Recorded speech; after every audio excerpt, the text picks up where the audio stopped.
constitucional, y aquellos que estaban por un proceso radical revolucionario. Bueno, primero conflicto y después conflicto dentro de la izquierda. Por eso yo pienso que aquella fue una etapa realmente triste, una etapa dura. ¿Es Fidel Castro hoy un Fidel Castro diferente? Mucha gente lo ve a usted, comandante, y entonces me dicen, es que está cambiado. Otros me dicen, no, ese es el mismo. Y otros dicen, parece el otoño del patriarca, porque lo vemos ya con muchas canas, para usar el nombre de un libro de un amigo suyo, que es García Márquez. Bueno, yo pienso que yo soy el mismo. Es decir, sigo con mis ideas básicas, mis actitudes básicas, mis reacciones básicas, solo que desde luego, si nos referimos a 30 años atrás, nosotros éramos gente realmente muy inexperta. Yo creo que hoy nosotros habríamos enfocado los problemas con mucho más realismo, con mucha más sabiduría, realmente. Es posible que esos problemas hubieran podido evitarse, los problemas que tú estás refiriendo, esos problemas que surgieron en las relaciones entre Venezuela y Cuba. Aquello se prolongó largo tiempo. Al final nosotros terminamos con problemas con el gobierno. Y nosotros veíamos, entre todos los que rompieron relaciones y apoyaban las medidas contra Cuba, todos los trabajadores del periódico. ¿Cuándo vuelve de nuevo a Venezuela, comandante? Ojalá que pronto. Gracias.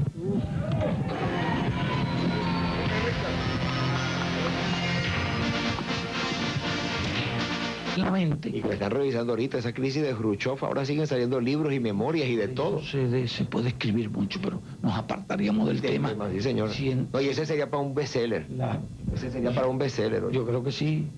Nosotros tenemos material y tenemos información sobre eso, y cuando lo publiquemos, tal vez reciban los honores de un bestseller, como dicen ustedes. Al final nosotros terminamos con dificultades, casi peleados con todo el mundo. Aislado. Al final, con relación a los venezolanos, habíamos tenido antagonismo con todo el mundo. Antagonismo con el gobierno y con el partido que está en el gobierno y con Acción Democrática. Antagonismo con la izquierda. Cuando se divide la izquierda, antagonismo con una parte, y al final antagonismo con todo. Esa es la historia. Yo creo que si nosotros tuviéramos la experiencia de ahora, naturalmente, y la experiencia no cambia los hombres, los hace un poquito más conocedores, más expertos, más sabios. Hubiéramos manejado la cosa. Tal vez muchas cosas las habríamos manejado diferente, pero en ese momento se produjo un fenómeno que a nosotros nos sensibilizó mucho. Toda la América Latina se unió a Estados Unidos contra nosotros, con excepción de México. Por eso siempre nosotros hemos desarrollado un respeto muy grande por México. Nosotros no vimos en conflicto con toda la América Latina. Nosotros veíamos todos los gobiernos de América Latina como los aliados de Estados Unidos contra Cuba. Y tratábamos de defendernos. Nos habíamos radicalizado dentro, nos habíamos radicalizado fuera.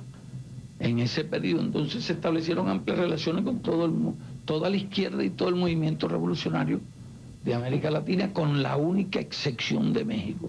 Nosotros nos veíamos envueltos en una lucha por la supervivencia que duró años. Todo eso fue cambiando en el transcurso de los años. Y muchos pensaban que nosotros nos aplastaban, que nosotros no podíamos resistir.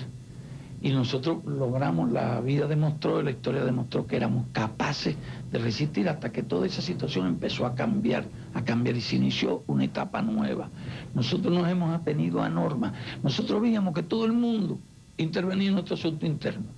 Nosotros nos considerábamos con derecho también de ayudar a la fuerza revolucionaria en todos los países, que es otra forma. Ahora, todo aquello empezó a cambiar y se empieza a producir una cierta apertura, y un grupo de gobierno empiezan a establecer relaciones con nosotros. Entre ellos Desde el momento, tardó más, pero fue en la época precisamente de Carlos Andrés. Fue en la época de Carlos Andrés. Se fueron estableciendo contactos con distintos gobiernos, y entonces mejoran mucho. Fueron mejorando. Primero los países caribeños empezaron, Jamaica, Trinidad, Torrijos en Panamá. Después el gobierno revolucionario de Velasco Alvarado, un gobierno de militares en Perú.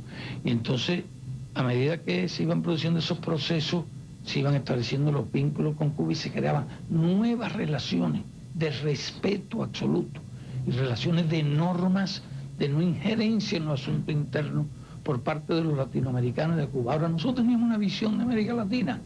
Nosotros veíamos nuestra diferencia con Estados Unidos, nuestro adversario, el adversario histórico de nuestro pueblo. Pero nosotros nos consideramos, pensábamos con una mentalidad latinoamericana. Para nosotros, América Latina era como si fuera Cuba. América Latina era como nuestra gran patria. Nosotros nos sentíamos comprometidos y obligados con el destino y el futuro de América Latina. Entonces lo que fueron cambiando fue la forma de nuestra actitud, de formas antagónicas con todos los gobiernos. Se fueron creando formas de relaciones normales. Hasta llegar a lo de hoy. Hasta llegar a la situación de hoy. Pero yo vuelvo atrás un poquito. Este es el otoño del patriarca. ¿Se siente usted? Yo creo realmente que es la primavera del patriarca. ¿Ah, sí? ¿Y qué hace? Bueno. ¿Qué hace el patriarca para mantenerse en primavera? Ejercicio, nado, me acuerdo del submarinismo, usted habló inclusive hasta de pescar langosta, dejó de fumar, unos dicen que porque que tenía un cáncer, otros que es porque quiere darle salud a su pueblo. Es decir, hay muchas especulaciones en cómo hace para mantenerse en primavera ese patriarca. Yo creo que el ejercicio de la mente, es decir, el trabajo, la responsabilidad que nosotros tenemos, obliga a la mente a un esfuerzo muy grande, obliga a un ejercicio muy grande. Yo pienso que la mente, como el cuerpo, se ejercita y se ejercita en el trabajo. De ahí que, por ejemplo, yo conservo una memoria de las cosas, de los datos, de todo. Es decir, me siento con facultad, digamos, con las facultades físicas que tenía mentales, que tenía hace 30 años. ¿Y las físicas? La física no te puedo decir que yo pueda subir las montañas que subía hace 30 años, fuera capaz de hacer la misma cosa que hacía 30 años, pero las conservo bastante bien. Y eso me ayuda también mediante el ejercicio físico. Pero yo creo que el hombre se adapta a su tarea, a su trabajo. Y desde el punto de vista mental, el hombre se adapta también a las circunstancias en que tiene un esfuerzo mental muy grande todos los días, todas horas. ¿Y usted que no duerme tampoco? ¿Cómo que no duermo? Porque dice que recibe a todo el mundo de madrugada. Todos los venezolanos que han ido allá los ha recibido de madrugada. Le tocó la puerta una vez a Consalvi de madrugada y le tocó la puerta a más de uno. Bueno, es que de madrugada ya uno no tiene compromiso, todo el mundo está durmiendo y no está más libre. Pero siempre procuro dormir. ¿Y nadar? A veces más. Nadar sí es uno de los ejercicios que practico sistemáticamente. El ejercicio físico, déjame decirte una cosa, mi opinión es que el ejercicio físico no solo beneficia el cuerpo, beneficia la mente. Porque a medida que, si tú haces un ejercicio físico sistemático, hace que la sangre circule, hace que la sangre llegue y el oxígeno llegue hasta las últimas células del organismo, llegue incluso a las células del cerebro. Yo observo que el ejercicio físico beneficia también la función mental. Aparte que la función mental se ejercita en la tarea. Si tú me sometes y constantemente me están sometiendo a pruebas, a esfuerzos, en que tú tienes que estar utilizando la mente, la inteligencia, estás en un constante reto y es como el boxeador. El boxeador que no boxea se estanca, pierde sus facultades. El político que no ejerce sus funciones, que no está en medio de la batalla, que no está en medio del debate, en medio de la polémica, pues también se estanca. Y dicen que el hombre que no hace el amor también pierde las facultades y no las ejercita. Y de usted hay muchos mitos en torno a eso, comandante. Bueno, tú sabes que ustedes los venezolanos son dados a los mitos. Y si me pongo a pensar en algunos de los personajes históricos más queridos y más famosos, vaya a saber cuántas historias le inventaron. Usted entonces debe haber leído el libro de García Márquez. Bueno, usted como que está leyendo los apuntes de García Márquez sobre Bolívar. He tenido, ¿y por qué tú lo sabes? Ah, bueno, porque yo me quise para eso está informado. Bueno, yo he tenido el privilegio de que muchas veces García Márquez, cuando termina una novela, antes de imprimirla, me hace el inmenso honor de prestarme los materiales para que yo las lea, y yo he leído ese libro. ¿Y es buena la novela? Yo creo que no es una novela. Es una historia en que él reconstruye diálogos a partir del pensamiento bolivariano, se metió dentro del pensamiento bolivariano. Es una historia profana en el sentido que habla con mucha libertad y de todas las cosas de Bolívar, hombre. Pero a mi juicio uno de los más hermosos homenajes a Bolívar, ese libro. porque se ve a Bolívar en toda su grandeza política, en toda su grandeza humana, en sus cualidades sobresalientes. Habla bastante de su vida personal, se hace eco de algunos de estos mitos, pues de lo contrario no sería García Márquez, pero escribió una obra interesantísima, una de las que más me ha agradado, y yo he leído mucho sobre Bolívar, pero sobre todo esa de García Márquez, realmente me impresionó mucho, y aunque habla solo de 10 días, o supuestamente el viaje desde Bogotá por lo largo del río Magdalena, y reconstruye todo eso, pero a partir del pensamiento bolivariano. De manera que yo diría que una gran biografía, una gran historia, porque la historia verdadera no es la que habla de las anécdotas, sino de la que habla de la esencia, pero sumamente interesante ese libro, y creo que va a gustar mucho. Viste que hablar que por eso, porque tú me estás preguntando, de los mitos. yo digo que hay los mitos. Usted se me fue por aquel lado allá, pero a usted le añaden, le ponen novias eternamente. La revista, uno de la revista le dice que se empató con Sonia Braga, ve otra que Gina Lollobrigida, que Lila Lollobrigida le regaló hasta un reloj porque usted colecciona relojes. ¿Es verdad eso? Yo te digo que son mitos. Al no coleccionar... Leyenda, y yo no colecciono relojes, ¿no? Ni mujeres. ¿Cómo voy a coleccionar esas mujeres? Es imposible coleccionarlas, porque habría que repartirla entre muchos coleccionistas. Ahora, volviendo... Hay novias eternas. Las novias no pasan. Las novias y los novios suelen ser novias de mucho y novios de mucho. Fíjate, estamos aquí muy distendidos y yo quiero hablar un poquito, comandante, de esa distensión. Pareciera que hay el ambiente para una enorme distensión de los conflictos y de los problemas que hay. Es decir, Estados Unidos, Cuba. Se ha hablado mucho recientemente de que puede haber distensión con Bush, e inclusive comentaristas norteamericanos dicen que la única alternativa que le queda a Bush para pasar a la historia es llegar a un acuerdo con Fidel Castro, a un entendimiento con Castro, porque Reagan llegó con Gorbachev, con la Unión Soviética, Nixon lo hizo con China, y entonces que lo único que queda así como un puntico negro, ya se solucionó el problema de Angola, Namibia, Sudáfrica, todas estas cosas, que pareciera que hay la mejor intención de eso. Solo que hay una pequeña diferencia. Tú has mencionado grandes países, grandes poderes en el mundo, son poderes militares, son poderes económicos, son antagonistas poderosos de Estados Unidos.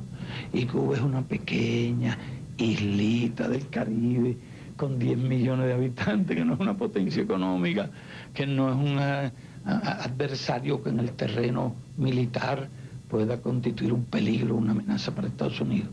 Y realmente, efectivamente, el inicio de las relaciones de Estados Unidos con China fue un acontecimiento histórico. Los cambios y las mejorías de las relaciones entre la URSS y Estados Unidos en este momento son hechos históricos.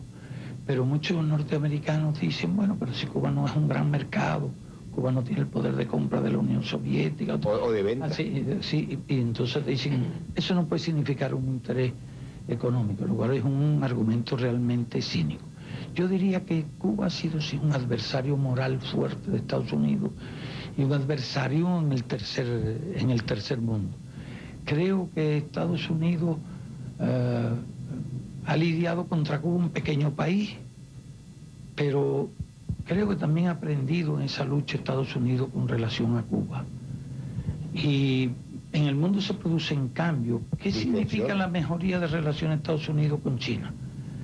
Que Estados Unidos aprendió a coexistir con los cambios revolucionarios.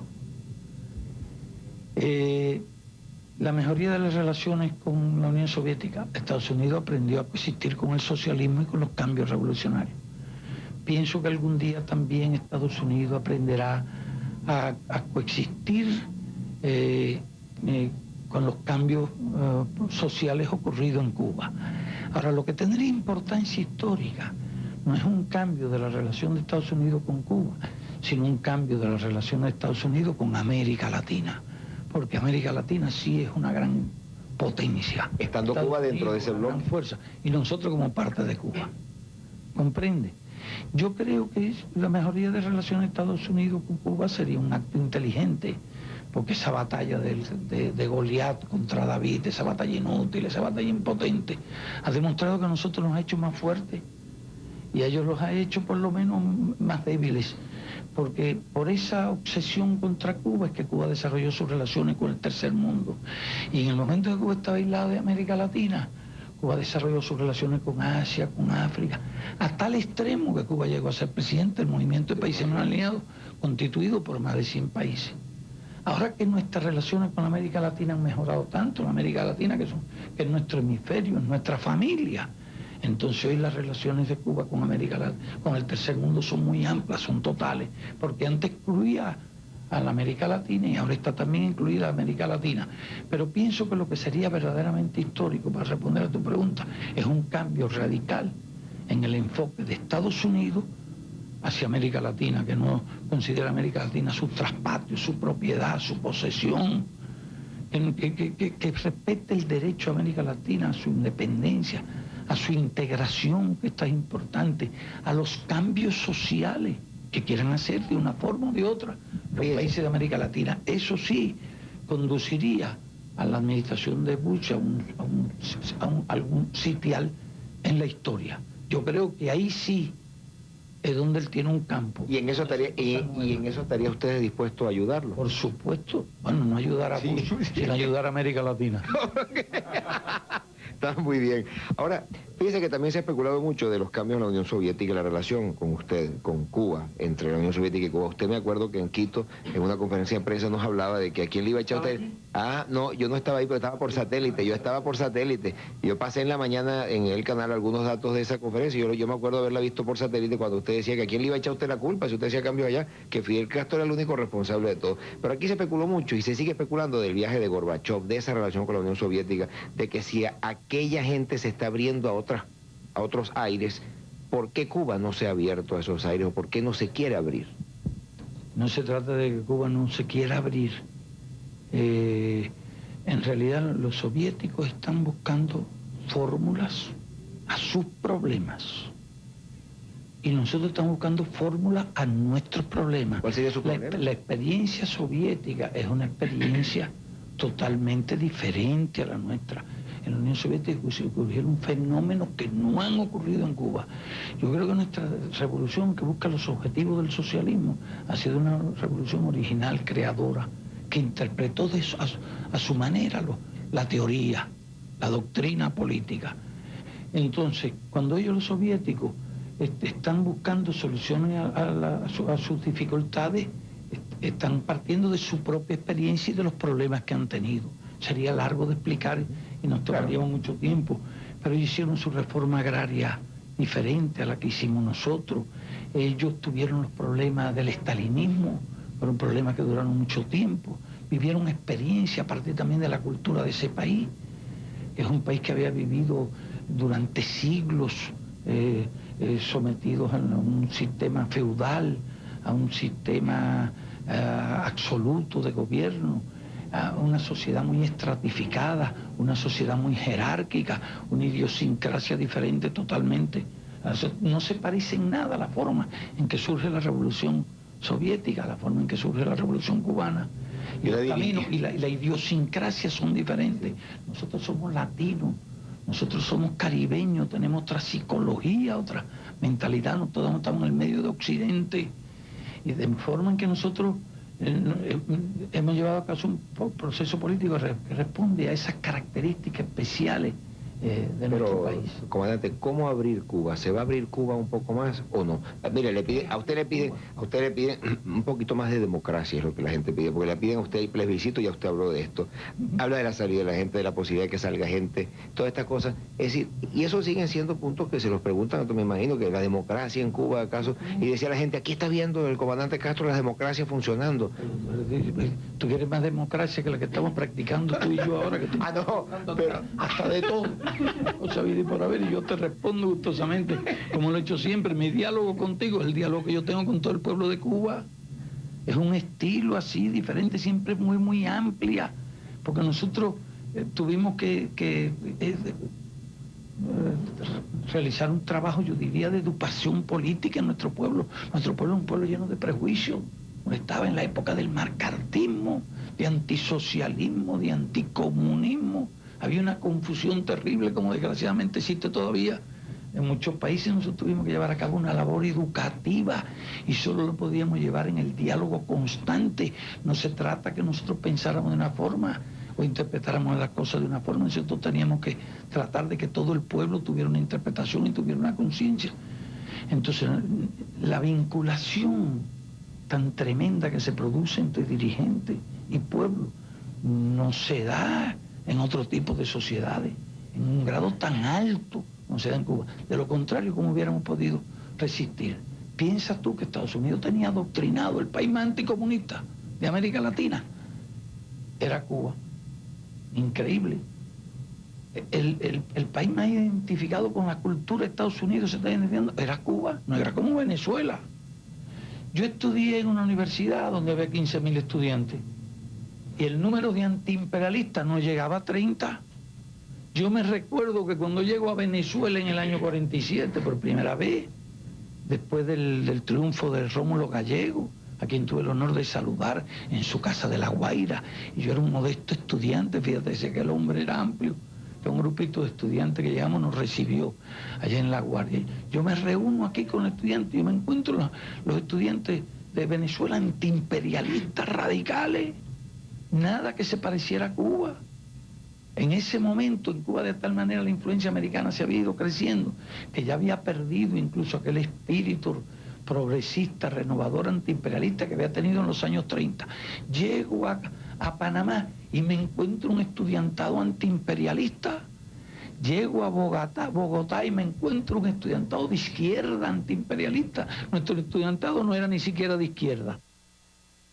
Ustedes están apreciando en exclusiva una entrevista, la primera en profundidad que se... Antes que no hubiera antiimperialismo en Cuba, eso tuvo que costar mucho para imponer una revolución como la suya y costó muchas vidas y nos acordamos nosotros, yo tenía 12 años apenas cuando usted pasó por Caracas en aquel avión, después empezó la gente a hablar del famoso paredón y hablaban era de Fidel que mataba y mataba y mataba. Mataba y mataba y mataba. Qué idea, lo que hemos hecho, salvar, salvar y salvar. Si tú calculas lo que la vida que ha salvado en nuestro país, el sistema de educación, los sistemas de salud, son cientos de miles de vidas lo que salva la revolución, salva vidas. Cuesta, tiene su precio también la revolución. Pero bueno, tú me has hecho tantas preguntas que a veces nos vamos para otra cosa. De una idea para otra. Nos costó mucho. mucho. Cuando hablamos del antiimperialismo, te quiero decir que ello originó un sistema de contacto permanente entre los dirigentes y el pueblo, para llegar a entenderse, para explicar cada cosa, pero te da idea de la épica tarea que fue cambiar la mentalidad de una sociedad donde hasta el espíritu antiimperialista había desaparecido. Aún, pero costó muchas vidas. Había un partido comunista que tenía una conciencia pequeño, pero que luchaba con los trabajadores, tenía una conciencia antiimperialista y mantenía, pero era un grupo bastante aislado por el macartismo y por el espíritu anticomunista, pero la gran masa no tenía esa idea. Entonces esto creó un estilo de gobierno y de identificación constante entre el pueblo y la revolución y de comunicación constante. Es lo que ha creado, bueno, los conceptos de la relación entre dirigentes y dirigidos, la relación entre el pueblo y los dirigentes. Pero sí, ahora, tú dices que costó muchas vidas. Muchas vidas. Lo que nos costó más vida fue la lucha contra Batista. Que los cálculos hablan de 20.000. Puede estar un poquito exagerado, pero fueron miles y miles de muertos, de personas que murieron no en los combates, sino muchos de ellos asesinados por el régimen. ¿Y en su revolución? Bueno, después la revolución estableció una lucha muy dura. Bueno, bueno, sí, la invasión de Girón. ¿Cuánto nos costó? Nos costó 150 vidas la invasión de Girón, organizada en Estados Unidos, una organización mercenaria, pagada, entrenada por Estados Unidos. Pero su revolución tuvo que haber costado, sí costó algunas vidas. Costó porque se estableció una lucha muy dura, una lucha vida o muerte. Y entonces teníamos las leyes... Patria o muerte, me acuerdo que era. Dijimos patria o muerte, estábamos dispuestos a morir. Y estábamos dispuestos a hacer los sacrificios que fueran necesarios. Tuvimos nuestras leyes revolucionarias. Ahora, los sancionados, aquellos que originaron la cuestión de paredón, fueron la gente que había cometido crímenes y torturas durante el régimen de Batista y que fueron sancionados en virtud de leyes promulgadas ya desde antes del triunfo de la revolución, promulgadas desde la Sierra Maestra. Nosotros le decimos a la gente, le dijimos, no queremos venganza, no queremos gente arrastrada por la calle, confíen en la revolución, habrá justicia en virtud de leyes y en virtud de tribunales. Comandante. Entonces después se inició una lucha larga en que Estados Unidos trató de destruir la revolución, nosotros tuvimos que defendernos, pero el costo mayor de vida fue precisamente la lucha contra Batista. Afortunadamente, no, si se hubiera producido una invasión de Estados Unidos y si hubiera tenido éxito la invasión de Girón y hubieran establecido una cabeza de playa con la intervención de la OEA, esto le habría costado cientos de vidas, de miles de vidas a nuestro pueblo no se habría rendido. Comandante, el mensaje que ha tenido Cuba por muchos años de su revolución y todo ha sido el éxito en salud y el éxito en alimentación y en escuelas. Si todo el mundo come... En la ciencia y en el deporte, sí, en la ciencia sí, pero está una bien. distribución equitativa de los recursos. ¿Cómo no? Pero básicamente lo que nos vende mucho la revolución es la salud, la ciencia, la tecnología, los hospitales, el deporte. Eso no se podría conseguir sin un desarrollo económico. Tú no puedes tener 31.000 médicos en el país. Tú no puedes tener casi 300.000 personas trabajando en la salud si tú no has tenido un desarrollo económico. Tú no puedes reducir los índices de mortalidad a 11,9, los índices de analfabetismo 1,5, los niveles de salud. Tú no te encuentras un niño desnutrido en Cuba, claro. Tú no te encuentras un pordiosero si no has hecho un desarrollo económico. Ahora, presidente, pero el desarrollo se ha limitado, es decir, ¿cómo impulsar el nuevo proceso? Es decir, ¿qué cosa novedosa tiene que imponer Fidel Castro ahora en Cuba? Es decir, para lograr un desarrollo, para avanzar hacia el futuro. Ya logró todo eso. Ciertos niveles de desarrollo. Pero se ha estancado un poco y usted creo que está abriendo fuentes de ¿cómo se llama?, participación del exterior, inclusive está desarrollando el turismo, las otras industrias en combinación con otros países. Es eficiente nuestra economía. Nosotros tenemos que hacer una utilización óptima de nuestros recursos. Lo que nosotros tratamos es de optimizar, porque el desarrollo es una tarea muy difícil y ustedes lo saben. ¿Quién lo puede saber mejor que Venezuela, a pesar de sus enormes recursos? Además, el desarrollo recibe nueva exigencia. El desarrollo implica para nosotros salvar la brecha que hay entre el mundo capitalista desarrollado y el mundo desarrollado en general y el mundo subdesarrollado. Y nosotros en muchas cosas ya hemos salvado esa brecha y tenemos índices sociales que están iguales o por encima de los países industrializados. Entonces, y esto requiere una base económica material. Nosotros hemos crecido a un ritmo promedio de más de un 4% a lo largo de 30 años. Eso se ve en algunas producciones. Nosotros producimos 5 veces más cemento, 5 veces más fertilizante, 7,7 veces más electricidad. Nosotros producimos casi 15 veces más acero. Nosotros hemos desarrollado las producciones agrícolas en el país en un grado importante. Pero han abierto mucho más las puertas a participaciones foráneas, ¿no? Es que eso no es suficiente y no es suficiente para nadie, porque ustedes que han hecho muchas cosas en estos 30 años comprenden cada día que tienen más cosas que hacer. Ese es un camino interminable, el camino del desarrollo. Y por eso el desarrollo se hace más difícil en las condiciones del mundo de hoy, con el orden económico que existe hoy en el mundo, con el intercambio desigual, el proteccionismo, la deuda. Son factores que hacen terriblemente difícil el desarrollo de los países del tercer mundo. Creo que es el gran desafío, es la gran batalla, es aquello por lo que se esfuerzan los dirigentes, es aquello por lo que se esfuerza Carlos Andrés Pérez, es aquello por lo que se esfuerzan los mexicanos. Eso fue lo mismo Salinas planteó allá en su toma de posesión, que planteó Carlos Andrés. Todos estamos en la batalla del desarrollo. Pero todos están planteando. Hay que ver cómo vencemos las dificultades. Sí. Y nosotros sí, por ejemplo, uno de los recursos, el turismo puede ser para nosotros lo que el petróleo es para ustedes, por las excelentes playas que tenemos, por las magníficas condiciones naturales, por el clima de seguridad en el país, por el clima de salud que hay en el país. Nosotros tenemos cientos de kilómetros de lugares naturales por desarrollar. Que los está desarrollando ya, ¿no? Estamos empezando a desarrollar. Con España participando. Y en diferentes países, incluso hemos aceptado el concepto de empresas mixtas en la rama del turismo, de empresas asociadas entre capitalistas y el Estado cubano. Comandante Vide, para que no parezca que usted ha sido infalible, ¿no? Y como los presidentes, usted recordaba Salinas de Gortari y Carlos Andrés Pérez decían, no podemos seguir cometiendo errores, no podemos cometer más errores. ¿Qué errores ha cometido Fidel Castro? Nosotros hemos cometido distintos errores, en el terreno económico también. Como yo lo he definido, y en pocas palabras, en un tiempo cometimos errores de idealismo, quisimos saltar etapas históricas, corrigiendo los errores de idealismo, cometimos errores de mercachiflismo, de mercantilismo, ¿comprende? Todo esto Mercachiflismo. si yo lo llamo así en forma despectiva, para no decir lo de mercantilismo, de economicismo, cometimos errores al rectificar nuestros errores de idealismo, de copiar procedimientos y métodos tradicionales en los países socialistas, cuyas debilidades pudimos descubrir después. Todo eso es lo que nos lleva a lo que llama el proceso de rectificación. Nosotros hemos cometido errores, muchos errores, y todo el mundo comete errores, pero no hemos cometido errores estratégicos. Yo diría que son errores tácticos los que hemos cometido, pero no errores estratégicos. Fíjense que otro punto importante en todo lo que se habla de Fidel Castro es la religión, el famoso libro de Fray Beto, ¿no? El que se ha vendido muchísimo, y además siempre se especula y se habla de que volvió para Cuba, que hizo esto, que usted sí es católico, que no es, que es cristiano, que cree en Dios, que lo educaron los jesuitas. Todo eso es parte de tantos mitos que hay en torno a Fidel Castro. Otra posibilidad es la de que el Papa Juan Pablo II vaya, que usted permita inclusive mayor libertad a la cuestión religiosa.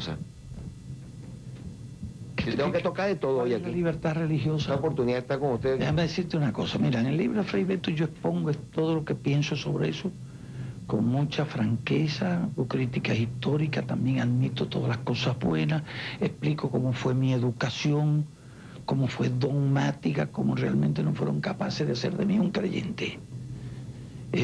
Porque fue muy superficial todo lo que realmente me enseñaron, pero siempre he tenido mucho respeto por la religión, mucha consideración.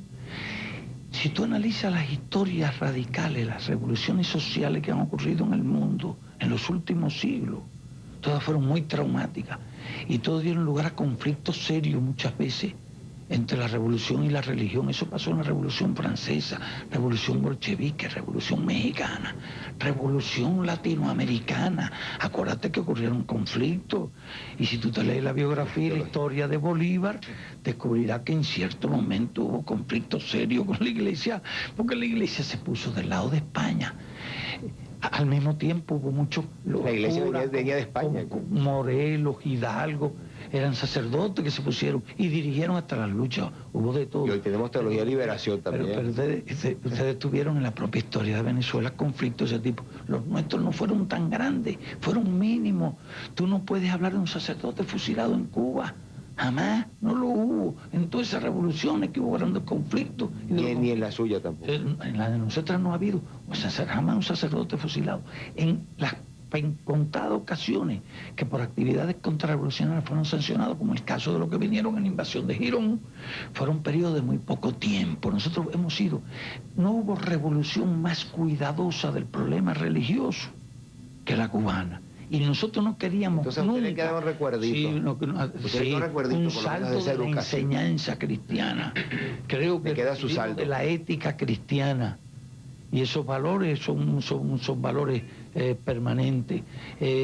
También, bueno, la historia misma de la Iglesia, que es una historia muy revolucionaria, el cristianismo, ¿cómo empezó? Los comunistas de la época de Roma eran los cristianos, se los lanzaban al circo, a los leones, los mataban, hasta que un emperador se hizo cristiano. Y entonces empezó el cristianismo a ser la iglesia oficial. Ya hubo cambios muy importantes, pero una de las historias más bellas, de la historia revolucionaria, humana, más bella, es la del cristianismo, y todos nosotros leímos esa historia.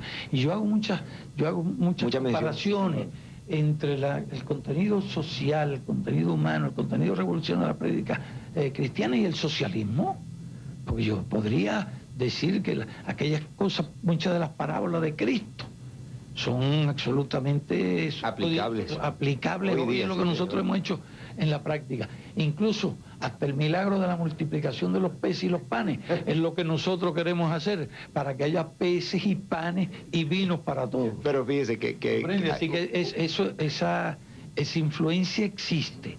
Entonces hemos tratado con mucho cuidado. Nunca se ha cerrado una iglesia en Cuba. Las iglesias están abiertas. Y está yendo más gente.